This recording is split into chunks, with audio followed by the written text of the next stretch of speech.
तब देश को बुलेट ट्रेन से कम 4 दिशाओं में जाने का काम हम खड़ा कर दें। आप देखिए, दुनिया नए सिरे से हिंदुस्तान को देखने लगेगी। हाल ही में प्रधानमंत्री क्वेड सम्मेलन के लिए टोक्यो गए।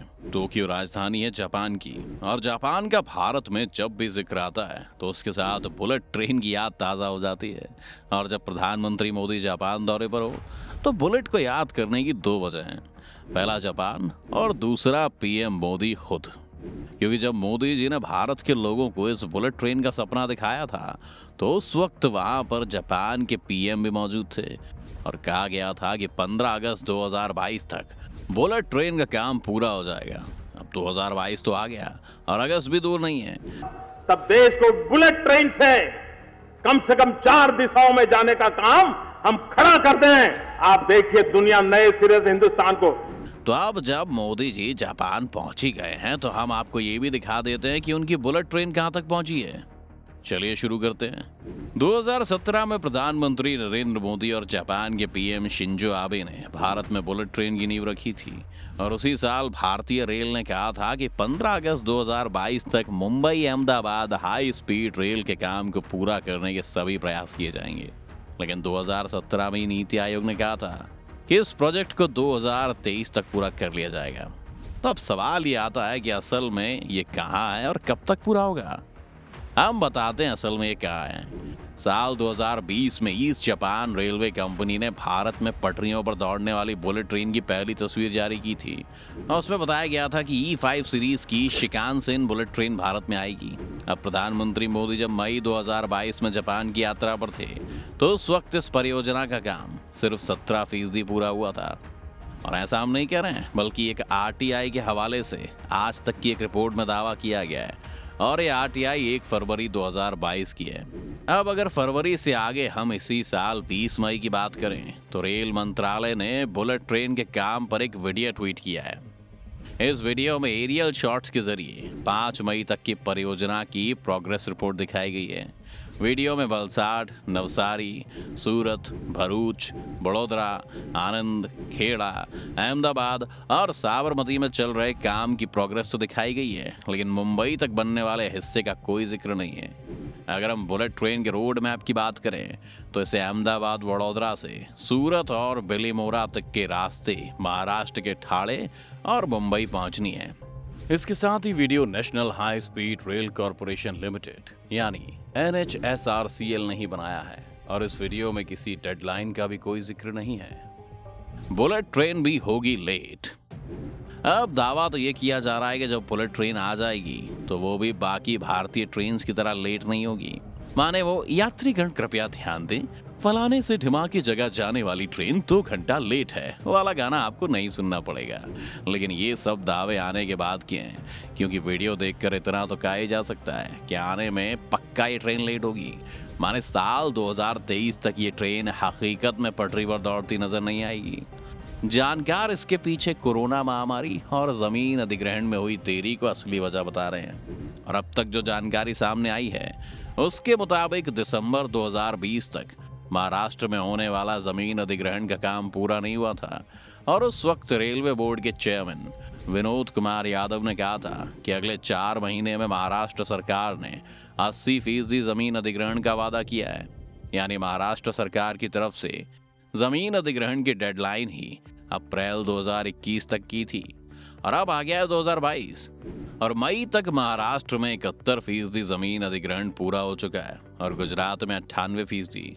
यानी कि अभी तो जमीन अधिग्रहण में और भी वक्त लगेगा।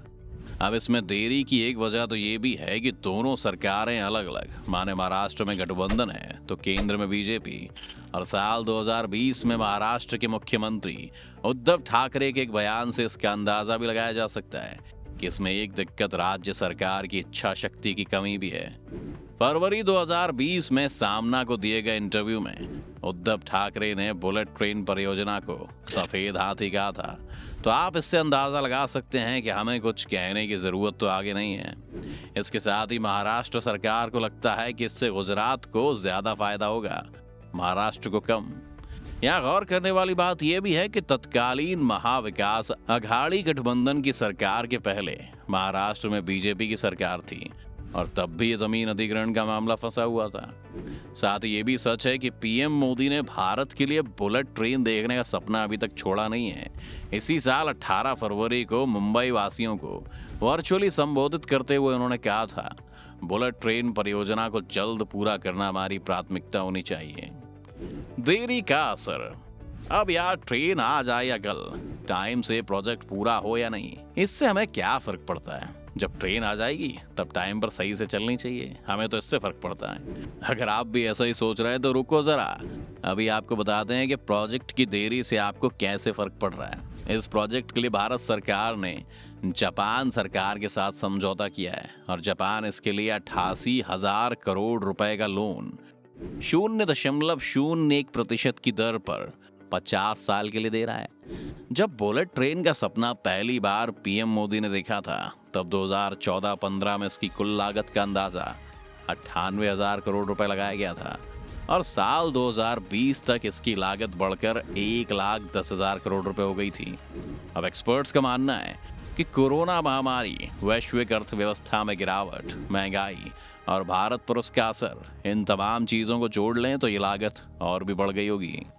केंद्र सरकार में इस परियोजना को पूरा करने की इच्छा शक्ति तो दिखती है, लेकिन कोरोना महामारी और जमीन अधिग्रहण में देरी की वजह से परियोजना में देरी जरूर हुई है और 500 किलोमीटर से ज्यादा दूरी की परियोजना में कम से कम 5 साल का वक्त लगता है, वो भी जमीन अधिग्रहण के बाद।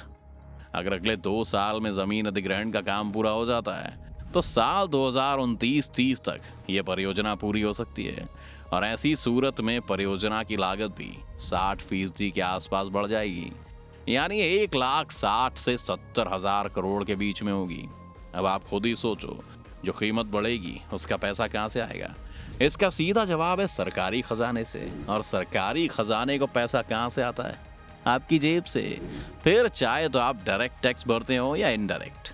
केंद्र और राज्य सरकारों के बीच आपसी मतभेद को देखते हुए एक संभावना ये भी जताई जा रही है कि हो सकता है कि गुजरात वाले हिस्से की परियोजना पूरी करके ट्रेन को पटरी पर पहले उतारा जाए। रेलवे से मिली जानकारी के मुताबिक 2026-27 तक सूरत और बिलीमोरा के बीच बुलेट ट्रेन का ट्रायल शुरू हो जाएगा। लेकिन अगर ऐसा हुआ तो बुलेट ट्रेन भारत में लाने के पीछे जो अवधारणा थी वो खत्म हो जाएगी। इसके जरिए पीएम मोदी 2 राज्यों के 2 व्यावसायिक शहरों को जोड़ना चाहते थे। इन दोनों शहरों अहमदाबाद और सूरत के बीच वैसे भी अच्छी सड़क और रेल सेवा पहले से मौजूद है। बुलेट ट्रेन की खासियत। अब आपको जाते जाते बुलेट ट्रेन की खासियत भी बताते जाते हैं। जापान की इस बुलेट ट्रेन की स्पीड 320 किलोमीटर प्रति घंटे तक पहुंच जाती है और भारत की बुलेट ट्रेन परियोजना के तहत ट्रेन मुंबई को सूरत और अहमदाबाद से जोड़ेगी, जिसमें 12 स्टेशन प्रस्तावित हैं, जिसमें से 8 स्टेशन गुजरात में और 4 स्टेशन महाराष्ट्र में होंगे। इसमें से सिर्फ 21 किलोमीटर का ट्रैक ही जमीन पर होगा और बाकी ट्रैक एलिवेटेड होगा। और जिस 508 किलोमीटर को पूरा करने के लिए अभी 8 घंटे लगते हैं, बुलेट ट्रेन उस दूरी को महज 3 घंटे के अंदर पूरा कर लेगी। तो देखा आपने, सपना तो अच्छा है लेकिन अभी हकीकत होने में वक्त है। आपको क्या लगता है, इन प्रोजेक्ट में देरी होने की वजह से जो कीमत बढ़ती है उसे किसकी जेब से वसूलना चाहिए? हमें कमेंट करके जरूर बताएं। वीडियो अगर आपको पसंद आई हो तो इसे लाइक और शेयर करें और अभी चैनल को सब्सक्राइब करना ना भूलें।